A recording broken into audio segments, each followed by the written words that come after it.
శుద్ధీకరణ కూడికకు చేరి వచ్చిన దేవుని ప్రియులైన మీ అందరికీ యేసుక్రీస్తు నామములో హృదయపూర్వకమైన వందనాలు. తన మహిమగల సియోనులో నుండి దేవుడు మనలందరినీ ఆశీర్వదించి బలపరచునుగాక.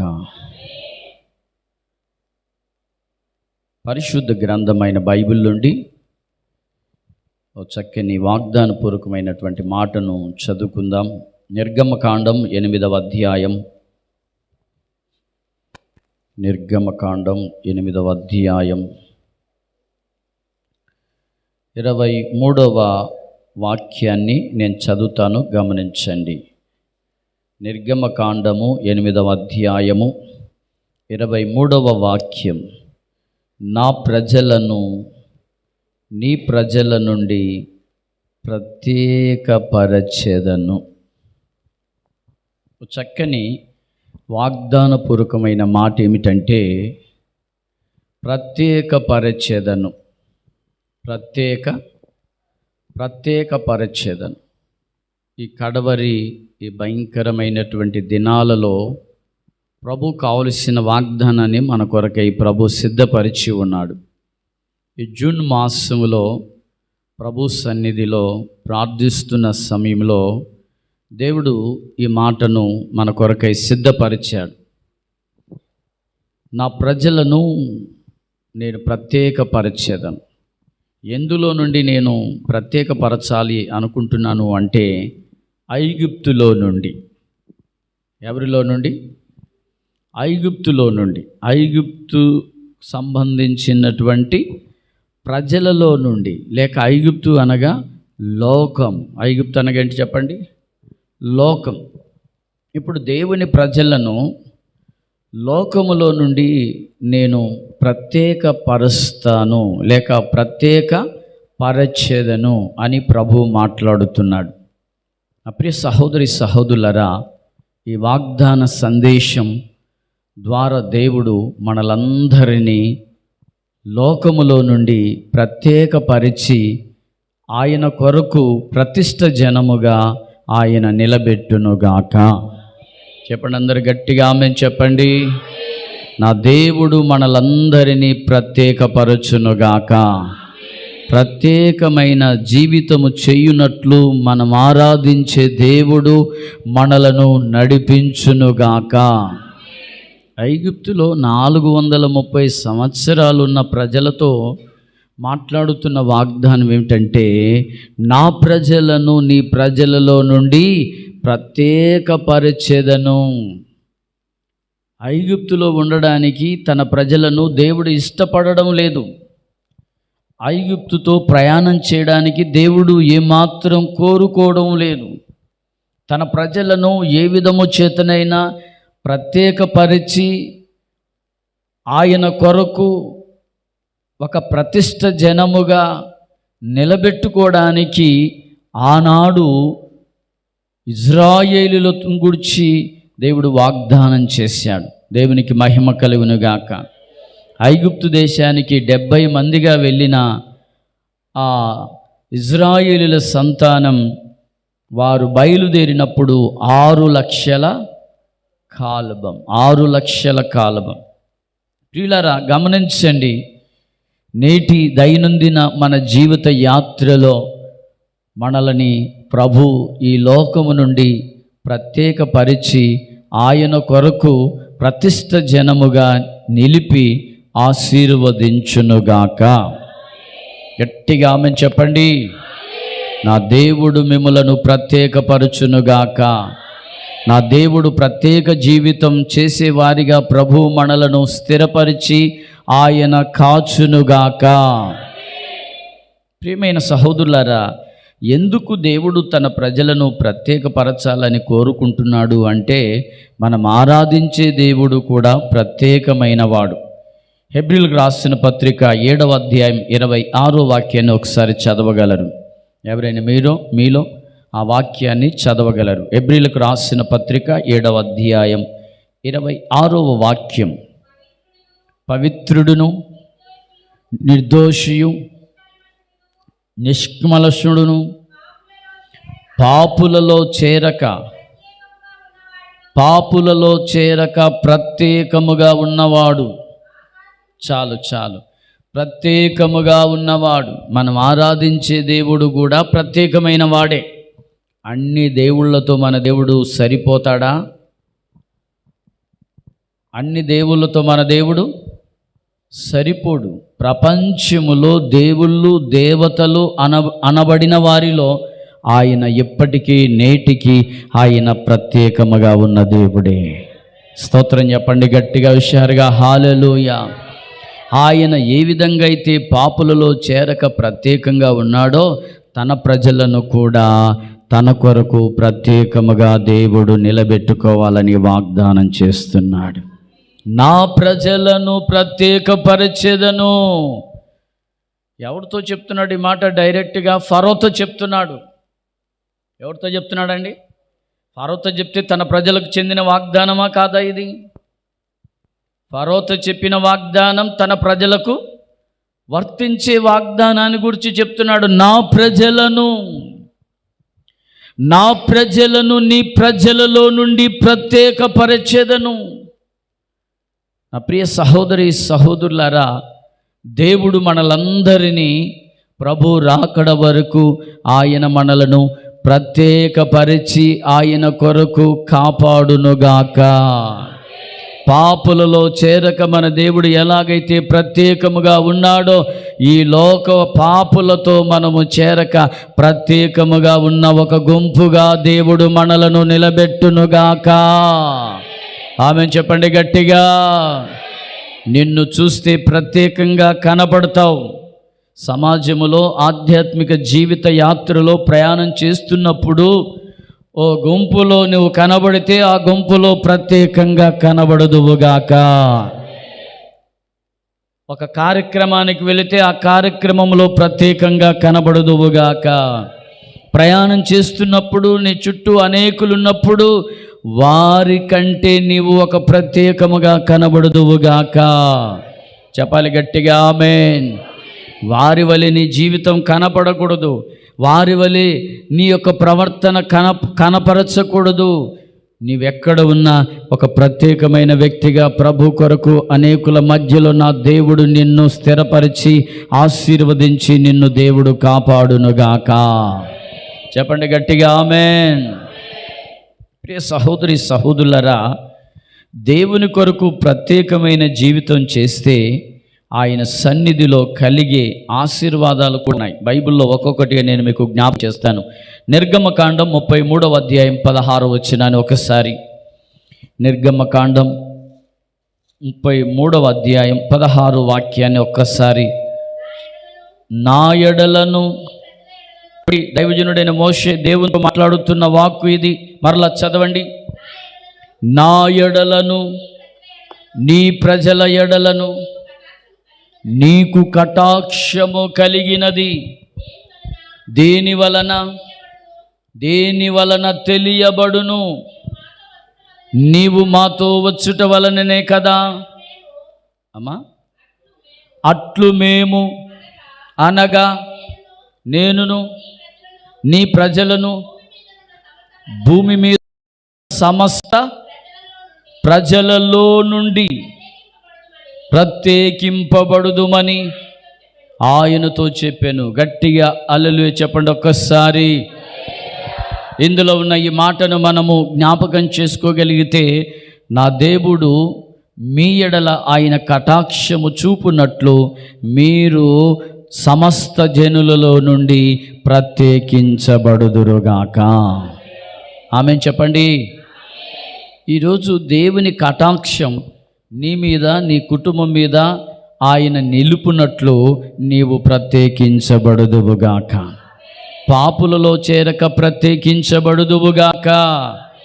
ఏమండి, ఒక చోట డ్యాన్స్ ప్రోగ్రాం జరుగుతుంది అనుకున్నాం, లేక ఒక చోట అల్లరి జరుగుతుంది అనుకుందాం. అక్కడ మనం ఉంటామా? అక్కడే చూస్తూ నవ్వుతూ కూర్చుంటామా? అమ్మో ఇది మనకు తగదు. అక్కడ అల్లరి జరుగుతుంది, లేక అక్కడ కొట్లాట జరుగుతుంది, లేక అక్కడ పొట్లాట జరుగుతుంది. ఆ స్థలంలో మనం ఉంటామా?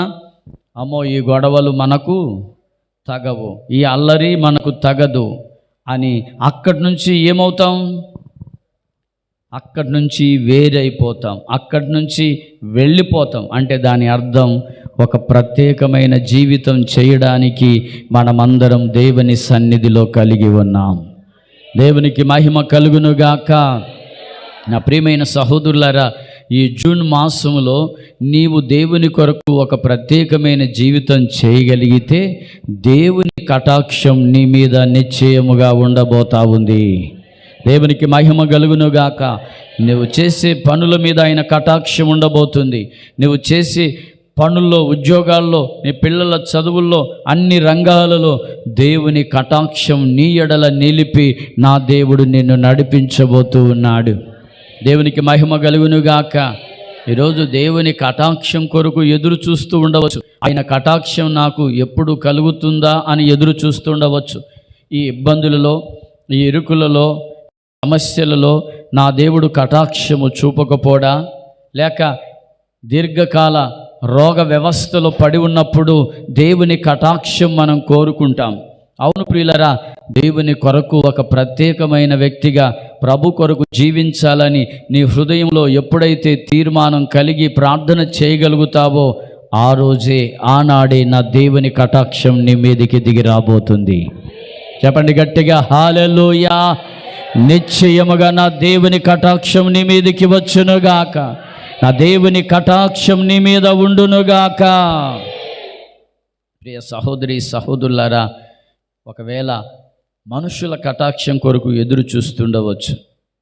కొన్నిసార్లు మనుషులు కూడా ఎవరిని ఎడల కటాక్షము చూపకపోవచ్చు. ఎందుకంటే మనుషులు నమ్మదగిన వారు కాదు. మనుషుడు ఎప్పటికీ నమ్మదగిన వాడు కాడు. ఈరోజు ఏ మనిషిని కూడా నమ్మడానికి వీలు లేదు. తనకు నష్టం కలుగుతుంది అంటే ఏ ఒక వ్యక్తి కూడా నీ దరికి రాడు. దేవునికి స్తోత్రం.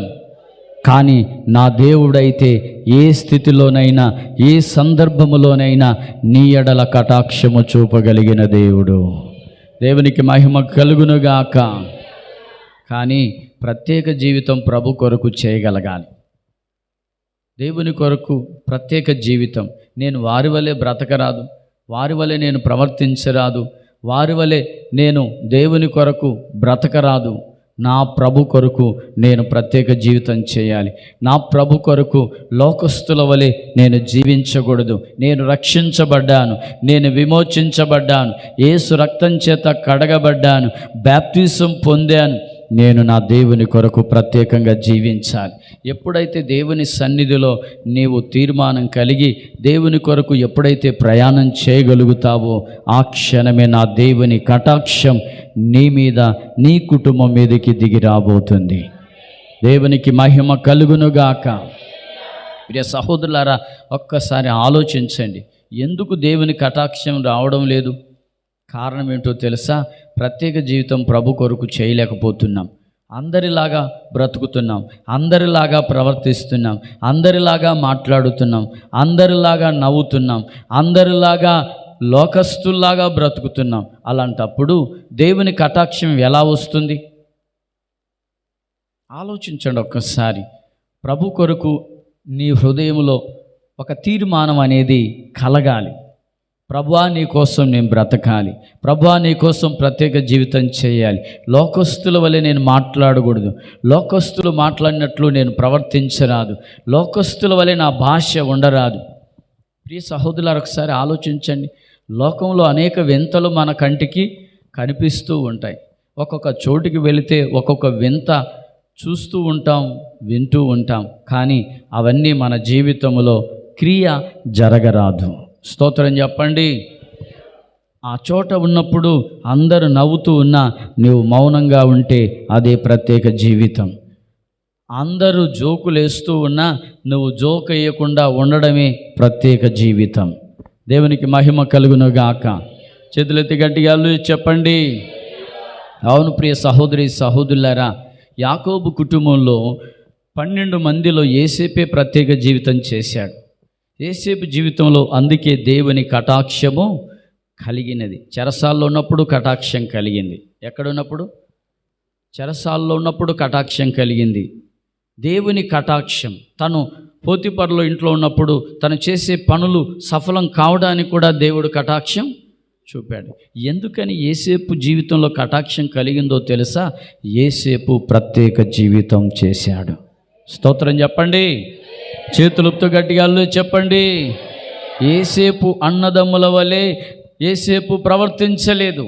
యేసేపు అన్నలకు యేసేపుకు ఒక ప్రత్యేక జీవితం ఉంది. ఈరోజు నీ కుటుంబంలో నీ ఒక ప్రత్యేక జీవితం చేస్తే నీ ఇంట్లో నిన్ను ఒక ప్రత్యేకంగా ఆశీర్వదిస్తాడు. హల్లెలూయా. నువ్వు ప్రత్యేక జీవితం చేస్తే ఈరోజు యేసేపును దేవుడు అంతగా ఫలభరితంగా దేవుడు ఎందుకు మార్చాడు? తను ఊట యుద్ధ ఫలించేటి కొమ్మగా ఎందుకు చేశాడు? గోడ ఎక్కి తన రెమ్మలు వ్యాపించేటట్లుగా ఎలా చేశాడు? ఫలించడమే కాదు, తన రెమ్మలు గోడ ఎక్కి వ్యాపించాయి. ఈరోజు దేవుని కటాక్షం నీకుంటే నీ జీవితములో నీవు గోడ, నీ రెమ్మలు ఎక్కి వ్యాపించబోతున్నాయి. ఊట యుద్ధ ఒక ఫలించెడి కొమ్మగా నీవు మారబోతూ ఉన్నావు. నిన్ను నా దేవుడు అలాగూ ఆశీర్వదించునుగాక. ఊట యుద్ధ ఒక ఫలించెడి కొమ్మగా నిన్ను నా దేవుడు చేయునుగాక. అవును ప్రియ సహోదరి సహోదరులారా, యేసేపుకు తన హృదయంలో కలిగింది ప్రత్యేక జీవితం చేయాలని. తన అన్నలు ప్రవర్తిస్తూ ఉంటే తన అన్నల్లాగా ప్రవర్తించాలని ఏ రోజు కూడా తను ఆలోచించలేదు. తన అన్నలు చేసే పనులన్నీ కూడా ఒక వింత పనులు, ఒక వింత రకమైన పనులు. ప్రియ సహోదరి సహోదరులారా, ఒకడేమో గార్ధబము లాంటి వాడు. అక్కడ ఒక్కొక్కరిని గురించి ఒక్కొక్క విధమైన ప్రవర్తనలు వారి గురించి వ్రాయబడి ఉన్నాయి. కానీ యేసేపు అలాగ బ్రతకలేదు. వారిలో నుండి ఒక ప్రత్యేక జీవితం చేశాడు. ఈరోజు నీవు నీ కుటుంబంలో నుండి ఎందుకు ప్రత్యేక జీవితం చేయలేకపోతున్నావు? నీ అన్నలలో నుండి నువ్వు ప్రత్యేక జీవితం చేయాలి. నీ అక్క చెల్లెలలో నుండి ప్రత్యేక జీవితం చేయాలి.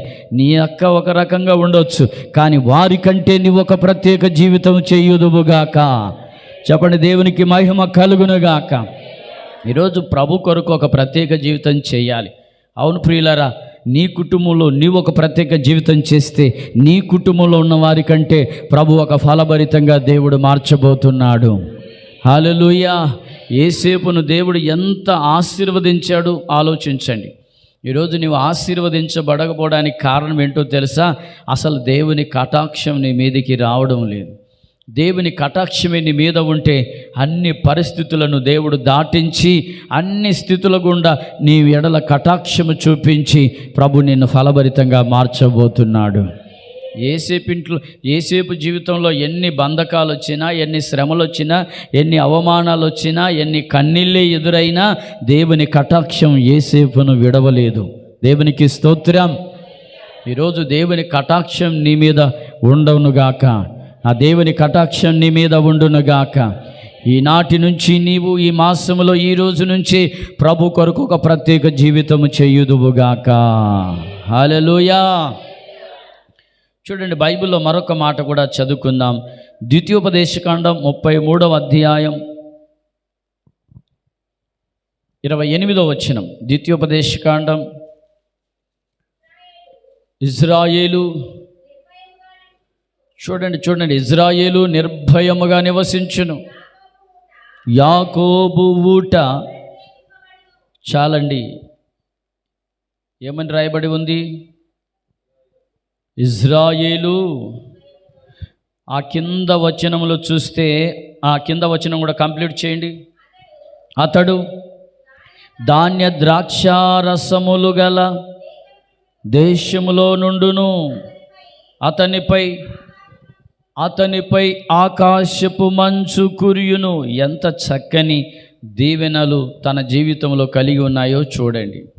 ఎంత దీవెనకరమైన మేలులు తను పొందుకుంటున్నాడు. ప్రియ సహోదరి సహోదరులారా, ఇక్కడ మనం చదువుతున్న వాక్యాన్ని ఒకసారి గమనించగలిగితే యాకోబు ఊట ప్రత్యేకించబడి ఉంది. దేవునికి మహిమ కలుగునుగాక. ఈరోజు నీ ఊట ప్రత్యేకించబడునుగాక, నీ ఊట ప్రత్యేకించబడునుగాక, నీ వంశం ప్రత్యేకించబడునుగాక, నీ కుటుంబం ప్రత్యేకించబడునుగాక. యాకోబు ఊట అంటే మీకు అర్థమయ్యే కోణంలో చెప్తాను. యాకోబులో నుండి వచ్చిన సంతానమే యాకోబు ఊట. ఈరోజు మరి ప్రపంచంలో ఇజ్రాయేలు దేశం ప్రపంచానికి ఎలా ఉంది చెప్పరే? ప్రత్యేకంగా ఉందా? ప్రపంచంలోకెల్లా ఇజ్రాయేల్ దేశం ఎలా ఉంది? తలమానికగా ఉంది, సంపన్న దేశముగా ఉంది. అవునా? టెక్నాలజీలు రావాలి అంటే ఎక్కడి నుంచి? ఇజ్రాయేల్ దేశం నుంచే టెక్నాలజీస్. దేవునికి మహిమ కలుగునుగాక. నా ప్రియ సహోదరి సహోదరులారా, యాకోబు ఊట ప్రత్యేకించబడినట్లు ఈ రాత్రి నీ కుటుంబం ప్రత్యేకించబడునుగాక, నీ వంశం ప్రత్యేకించబడునుగాక. నీ వంశాన్ని నా దేవుడు ప్రత్యేకించి నిర్భయముగా నివసించున్నట్లు చేయునుగాక, సురక్షితముగా నివసింపచేయునట్లు చేయునుగాక. ధాన్య ద్రాక్షారసము గల ఆశీర్వాదం దేవుడు నీకు ఇచ్చునుగాక. నీపైన ఆకాశపు మంచును దేవుడు కురిపించునుగాక. దేవునికి మహిమ కలుగునుగాక. ఈరోజు ఆ దేశం ఎలాంటిదో తెలుసా? ధాన్య ద్రాక్షారసము గల దేశం అంట. అవును ప్రియులారా, ఎంత దీవెనకరమైన దేశంలో దేవుడు ఆ యొక్క యాకోబు ఊట దేవుడు ప్రత్యేకించబడిన ఆ వంశాన్ని, ఇజ్రాయేల్ దేశాన్ని దేవుడు ఏ విధంగా నిలబెట్టి ఉన్నాడో చూడండి. నేనేమని చెప్పగలను అంటే, యాకోబు వంశమే 6 లక్షల కాలబం. అదే ఊట. దేవునికి స్తోత్రం. ఆ ఊటను, ఆ వంశాన్ని దేవుడు ప్రత్యేకపరిచి ఎక్కడుంచాడో తెలుసా? ధాన్య ద్రాక్షరసము గల దేశంలో ఉంచాడు. నిర్భయంగా నివసించినట్లు ఉంచాడు. అతని పైన ఆకాశపు మంచు కురిసేటట్లుగా దేవుడు చేసి ఉన్నాడు. దేవునికి మహిమ కలుగునుగాక. ఈరోజు నీ కుటుంబం ప్రత్యేకించబడాలని ఏ రోజైనా ఆశించావా? దేవుని సన్నిధిలో, అయ్యా నా కుటుంబం ప్రత్యేకించండి, నా వంశాన్ని ప్రత్యేకించండి, నా పిల్లల్ని ప్రత్యేకించండి. అవును ప్రియ సహోదరి సహోదరులారా, సుసన్నా వెస్లీ ప్రార్థించిందంట తన పిల్లల కొరకు. దేశంలోనే ప్రత్యేకంగా చేసి తన పిల్లలను తలమానికగా తన పిల్లల్ని దేవుడు చేసి ఉంచి ఉన్నాడు. దేవునికి స్తోత్రం. ఈరోజు నీ వంశం ప్రత్యేకపరచబడినట్లు ఆశించాలి. దేవా నా కుటుంబం ప్రత్యేకంగా ఉండాలి. ఈరోజు లోకములో మన కుటుంబం ప్రత్యేకంగా ఉండాలి. నీ పిల్లలు ప్రత్యేకంగా ఉండాలి. నీ వంశం ప్రత్యేకంగా ఉండినట్లు దేవుని సన్నిధిలో ఆశించాలి. ఈరోజు నీ ఊట ప్రత్యేకంగా ఉంటే నీ పిల్లలు దేశంలోనే తలమానికగా దేవుడు చేసి నిలబెట్టబోతున్నాడు. హల్లెలూయా. చెప్పండి గట్టిగా, హల్లెలూయా. నిర్భయముగా అంటే భయము లేకుండా. ఏమి లేకుండా? నిర్భయముగా అంటే భయము లేకుండా, సురక్షితముగా ఈరోజు నీవు దేవుని సన్నిధిలో ఉండబోతున్నావు. దేవునికి మహిమ కలుగునుగాక. ఇజ్రాయేల్ అంట సురక్షితముగా ఉన్నది. ప్రియులారా, ఈరోజు దేశములో మృగములు ఉన్నాయి, ఎన్నో సమస్యలు ఉన్నాయి. బైబిల్ యెజ్కేలు పుస్తకంలో ఉంది, 34వ అధ్యాయం 25వ వాక్యంలో ఒక మాట ఉంది చూడండి. యెజ్కేలు ప్రవచన పుస్తకము 34వ అధ్యాయం 25వ వచనం. ఒకసారి యెజ్కేలు ప్రవచన పుస్తకము 34వ అధ్యాయం 25వ వాక్యం. మరియు అడవిలో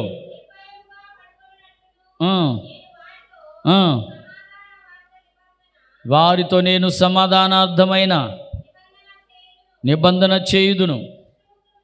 దుష్ట మృగములు దేశంలో లేకుండా, దేవునికి స్తోత్రం, వారు ఎలా ఉండేటట్లు చేస్తానంటున్నాడు. దుష్ట మృగములు ఉన్నాయి.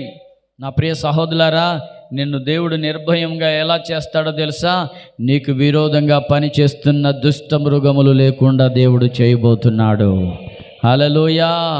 ఎందుకో తెలుసా? నువ్వు ప్రత్యేకించబడిన వంశం, ప్రత్యేకించబడిన కుటుంబానికి దుష్ట మృగములు లేకుండా దేవుడు చేయబోతున్నాడు.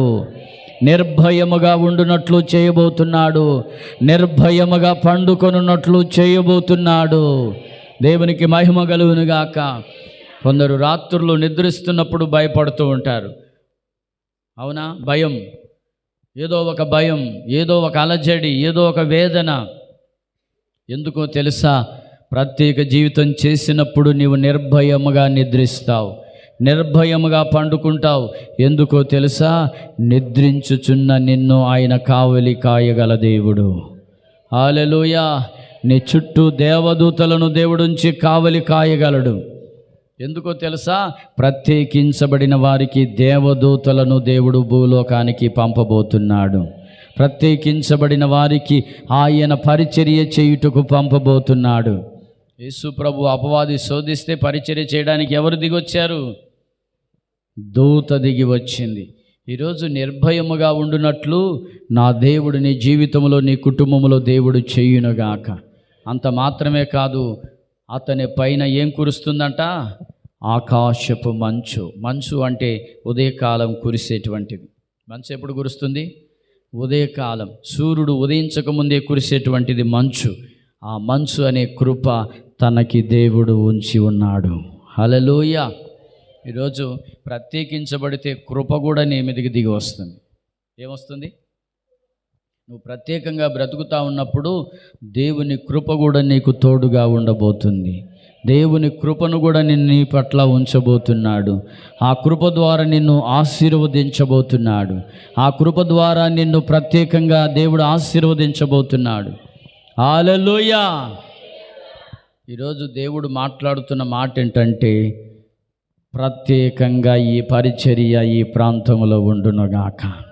ఈ జగ్గయ్యపేట పట్టణంలోనే కాదు, అన్ని ప్రాంతాల్లోనే కాదు, ఒక ప్రత్యేకమైన పరిచర్యగా నా దేవుడు స్థిరపరిచి ఆశీర్వదించి కాపాడునుగాక. ఆ పరిచర్య వేరండి, ఈ పరిచర్య వేరండి. స్తోత్రం. అవునా? పరిచర్యలన్నీ ఒకటి కాదు. దేవునికి మహిమ కలుగునుగాక.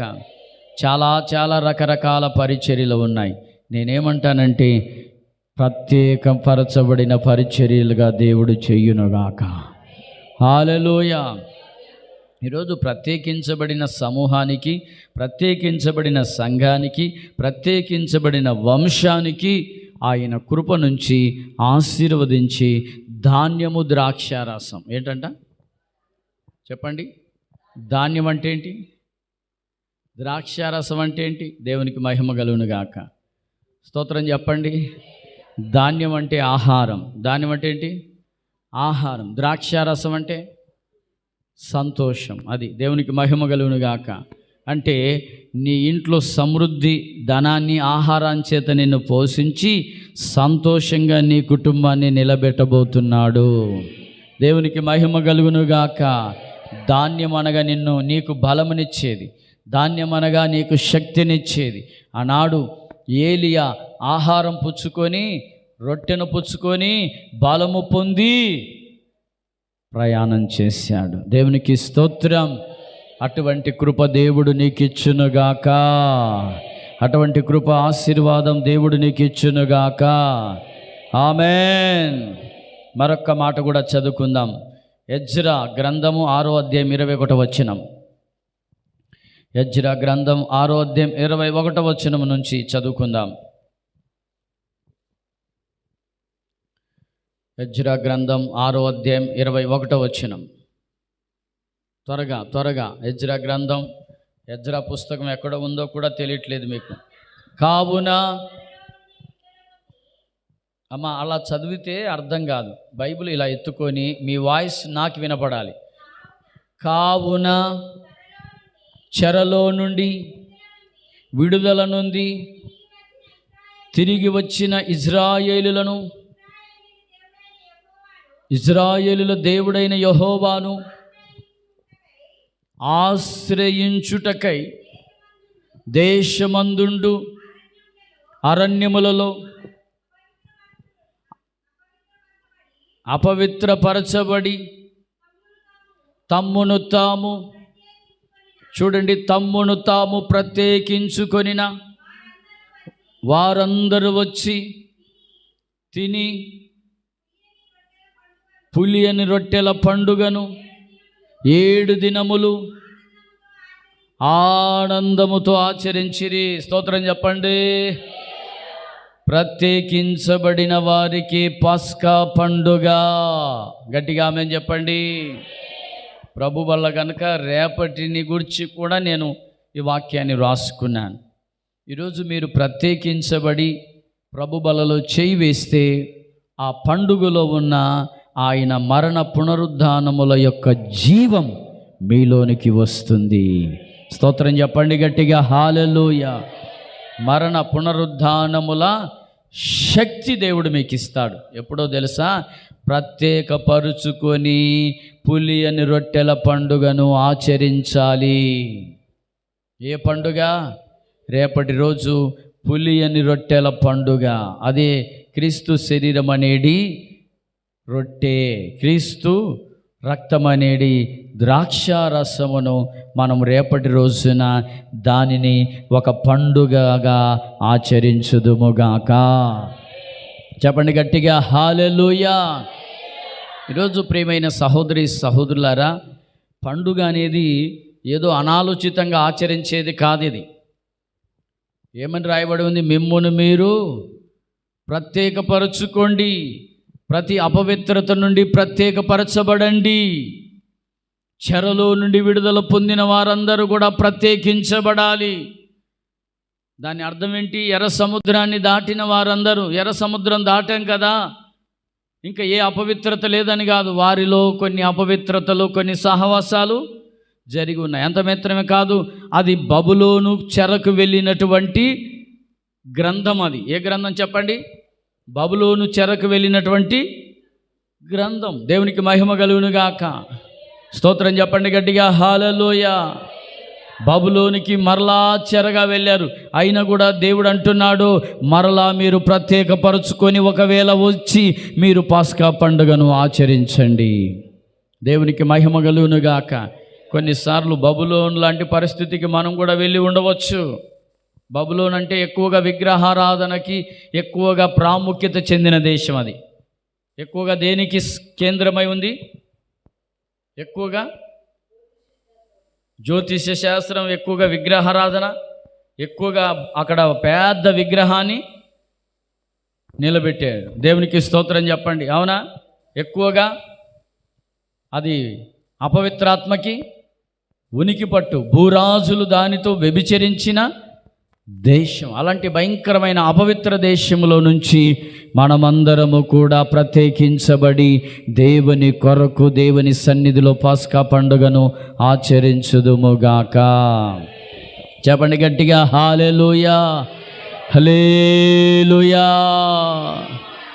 అవును ప్రియ సహోదరి సహోదరులారా, అక్కడ రాయబడి ఉంది అపవిత్రత నుండి ప్రత్యేకించబడి. అదేనా ఆ మాట? మరొకసారి చదవండి. అపవిత్రత నుండి, చూడండి, అపవిత్రత నుండి తమ్మును తాము ప్రత్యేకించుకొనిన వారందరూ వచ్చి తిని పులియని రొట్టెల పండుగను ఎన్ని దినాలంట? స్తోత్రం చెప్పండి.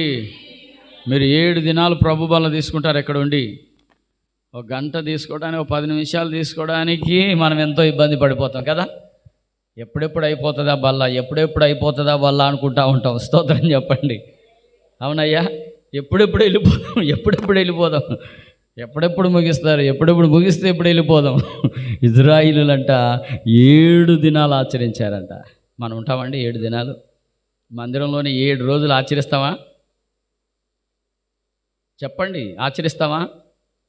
దేవునికి మహిమ కలుగునుగాక. ఎన్ని దినాలు ఆచరించారు వాళ్ళు? 7 దినములు పులియని రొట్టెల పండుగను 7 దినాలు అక్కడే వాళ్ళు ఆచరించారు. దేవునికి మహిమ కలుగునుగాక.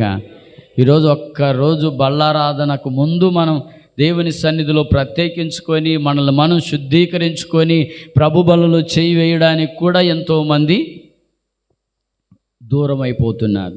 నేను అంటాను, ఎవరైతే దేవుని కొరకు ప్రత్యేకించబడతారో, ఎవరైతే ప్రత్యేకించబడి శుద్ధీకరించబడి ప్రభు బలలో చేయి వేస్తారో, నా దేవుడు వారిలో పునరుద్ధాన బలము శక్తిని దేవుడు నింపుతాడు. ఆ పునరుద్ధాన బలము శక్తి 2వ వరుసలో నీవు లేపబడినట్లుగా చేస్తుంది. దేవునికి మహిమ కలుగునుగాక. పునరుద్ధాన వరుసలు బైబిల్ స్టడీ నేను దాన్ని ప్రారంభించాను. పునరుద్ధాన వరుసలు ఎన్ని వరుసలు? 7 వరుసలు అని. పునరుద్ధాన వరుసలు 7 వరుసలు. 7 వరుసలలో ఇప్పుడు 2 వరుసలే నేను చెప్పాను. ఒకటి, యేసుక్రీస్తు ప్రథమ ఫలముగా ఆయన లేపబడి ఉన్నాడు. రెండవదిగా సంఘం. అలాగే మూడవదిగా విడవబడిన సంఘములో హతసాక్షులైన వారే మరలా ఎత్తబడతారు. స్తోత్రం చెప్పండి. 4వ వరుసలో ఎవరో తెలుసా? 4వ వరుసలో పాత నిబంధన పరిశుద్ధులు హతసాక్షులైన వారు. దేవునికి స్తోత్రం. 6వ వరుసలో ఎన్నో వరుస? ఆనోకు, హేలియా. ఇలా 7 వరుసలు ఉన్నాయి. ఒక్కొక్క వరుసను నేను ఒక్కొక్క వారం నేను చెప్పడం జరుగుతుంది. దేవునికి మహిమ కలుగునుగాక. గట్టిగా చెప్పండి హల్లెలూయా. సంతోషంగా చెప్పండి గట్టిగా హల్లెలూయా. మరి పులియని రొట్టెల పండుగను ఆచరించినప్పుడు మనమందరము ఎత్తబడే సంఘములో ఉండబోతున్నాం. ఏ సంఘములో? అందరు చెప్పాలి. ఏ సంఘములో? ఎత్తబడే సంఘములో మీరందరూ ఉందురుగాక. ఎత్తబడే సంఘములో ఈ మీ పరిచర్య అంతటిని దేవుడు చేయునుగాక. ఈ సంఘములో ఉన్న ప్రజలందరినీ దేవుడు చేయునుగాక. నా దేవుడు ఈరోజు మీతో చేస్తున్న వాగ్దానం ఏంటంటే, నేను మిమ్ములను ప్రత్యేకపరచెదను. అందరు చెప్పండి. ఏం చేస్తాను? ప్రత్యేకపరచెదను. ఈరోజు నా దేవుడు మిమ్మల్ని అందరినీ ప్రత్యేకపరచునుగాక. ప్రార్థన చేసుకుందామా? అందరూ కూడా తలలోంచండి, ప్రార్థన చేసుకుందాం.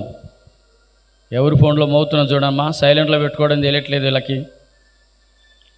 హల్లెలూయా, హల్లెలూయా, హల్లెలూయా. అందరూ మోకరించి తీర్మానం చేయండి. ఈ నెలలో చేసిన వాగ్దానం. స్తోత్రం, స్తోత్రం, స్తోత్రం.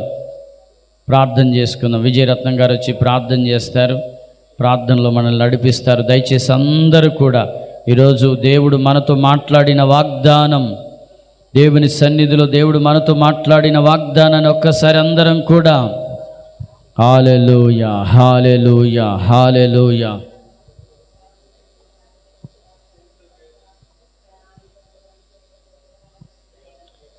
ప్రభువునందు ప్రియమైనటువంటి దేవుని పిల్లలారా, మన జీవితంలో ప్రత్యేకించబడినటువంటి అనుభవం కావాలి. ప్రత్యేకత, వేరుపరచబడుట. నవజాత శిశువు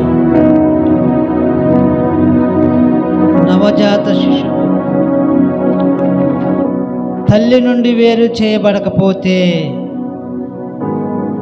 ఆ శిశువుకు జీవం ఉండదు.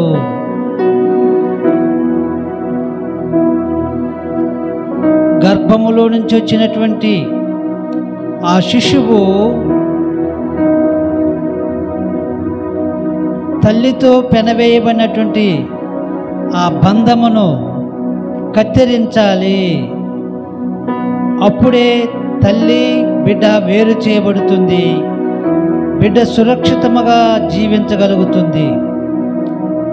కాబట్టి మనము కూడా క్రొత్తగా జన్మించినటువంటి శిశువులను పోలిన వారమై మనము లోకము నుండి ప్రత్యేకించబడాలి. మూర్ఖులకు ఈ తరము వారికి, లేక వంకర మార్గముగా ఉన్న వారికి వేరే మనము జీవించాలి.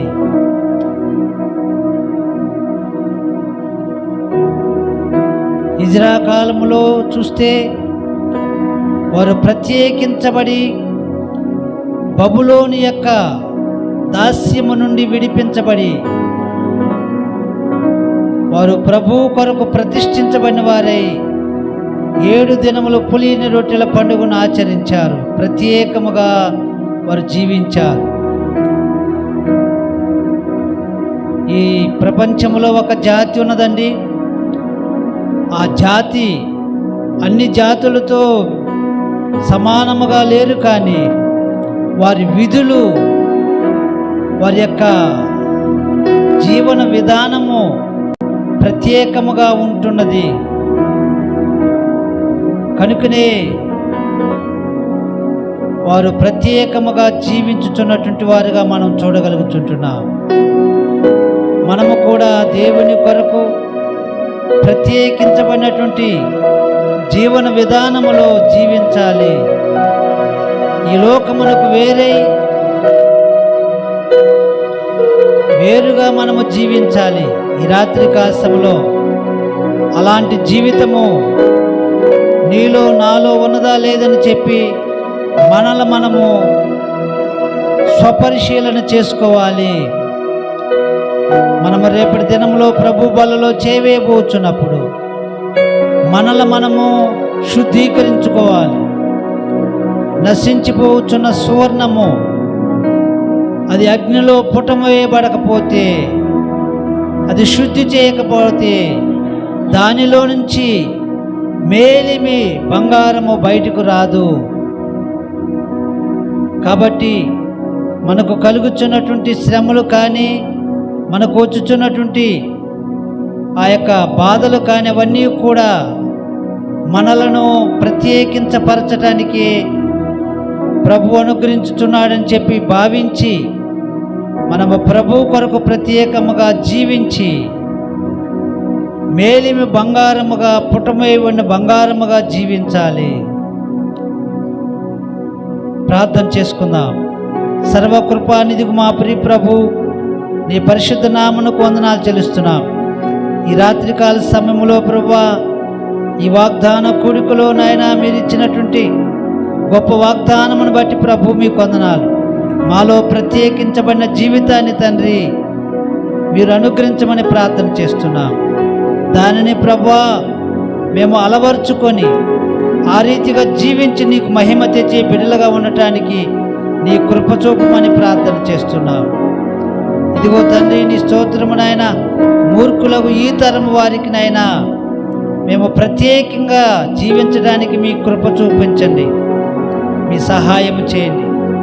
చేరువచ్చిన వీళ్ళందరినీ కూడా దీవించి ఆశీర్వదించమని రేపటి దినము కొరకు నాయనా ఈ రాత్రి నాయనా మీరు మమ్మల్ని సిద్ధపరచండి.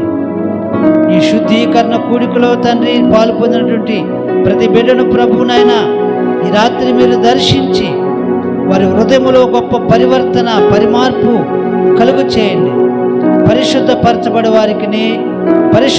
వారికి ఒకటే మూలమైన రీతిగా తండ్రి మీ ప్రత్యేకత మాలో తండ్రి అలవర్చమని, మీరే మహిమ పొందమని యేసు దివ్యనామములో అడుగుచున్నాము తండ్రి.